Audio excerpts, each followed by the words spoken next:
تو کیا آپ کو لگتا ہے کہ یہ معاملات کب تک سدھر سکتے ہیں؟ اگر اسی طرح IMF کے ساتھ آپ چلتے ہیں اور آپ نے ایک کٹھن فیصلہ کر لیا ہے کہ آپ نے ان کی شرائط ماننی ہے، تو کب تک ہماری معیشت سنبھلنے جوگی ہوگی یا دیوالیے کا خطرہ ٹلے گا؟ آسما پھر آپ کا آخر میں آواز ختم ہوگی. اگر IMF کی شرائط مان لیں تو کب تک کیا ہوگا؟ جی کب تک معاملہ ٹھیک ہو سکتے ہیں، معیشت بہتر ہو سکتی ہے اور یہ ٹل سکتا ہے دیوالیہ پن جو یا نادہندہ ہونے کا جو خطرہ لٹکا ہوا ہے ہمارے اوپر؟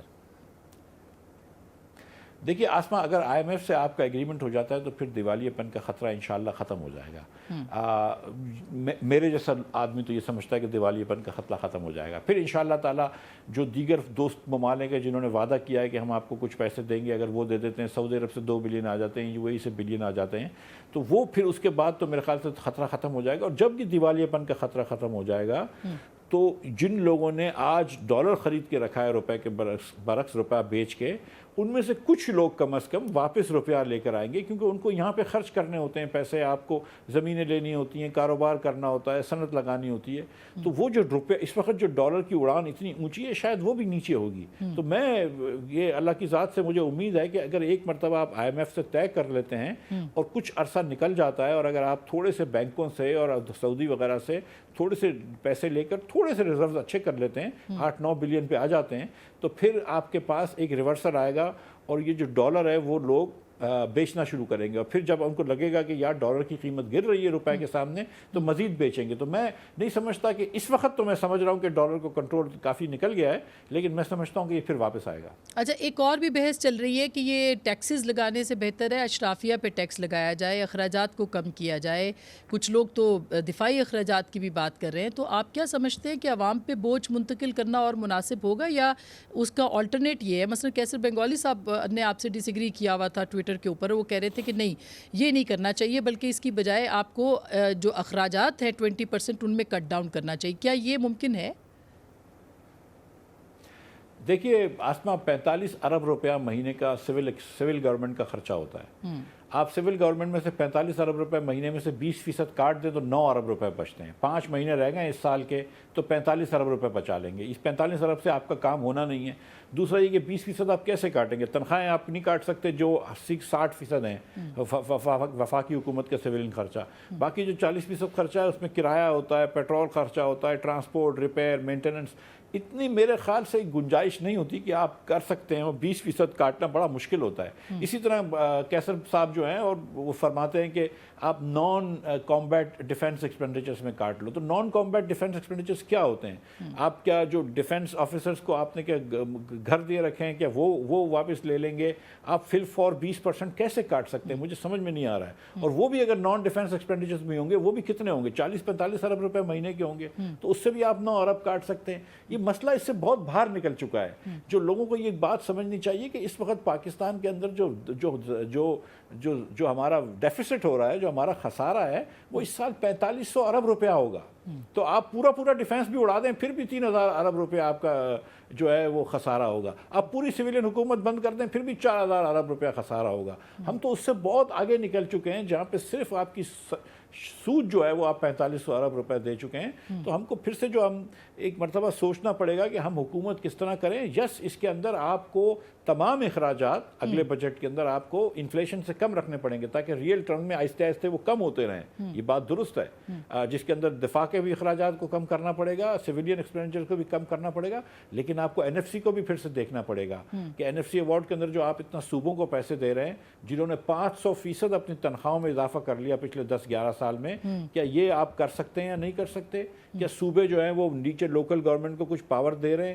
جو آپ سبسڈیاں دے رہے ہیں، عمرہ کو اور شرفا کو سبسڈیز دے رہے ہیں، جو آپ سستی فرٹیلائزر کی گیس بیچ رہے ہیں، کیا آپ یہ افورڈ کر سکتے ہیں؟ کیا آپ جو بہت ساری جگہوں پہ PHDP کے چھوٹے کام کر رہے ہیں، نالیاں روڈ کی لگا رہے ہیں، کیا یہ کر سکتے ہیں آپ؟ یہ بہت ساری چیزیں ہیں جو اب ہم کو یہ وقت آ گیا ہے کہ حکومت کو ایک مرتبہ پھر سے اس کا تصور کرا جائے کہ پاکستان کس طرح چلے گا. تو پھر کیسے ہوگا؟ 10 سے 12 ارب ڈالر تو آپ کو پھر بھی چاہیے سر. تو وہ کیسے آئیں گے آپ کے پاس؟ آپ کو لگتا ہے کہ کیا ایسا کرنا پڑے گا؟ کتنے پیسے کہاں سے ہمیں امداد کی صورت میں، مدد کی صورت میں آئیں گے؟ بہرحال فلڈ تو بہت بڑا تھا، تو وہ کیسے مینیج کیا جائے گا؟ کیسے 10 سے 12 ارب آپ کا آواز جی 10 سے 12 ارب ڈالر تو آپ کو پھر بھی چاہیے، وہ کیسے مینیج ہو سکتے ہیں؟ یہ تو مشکل کام ہے.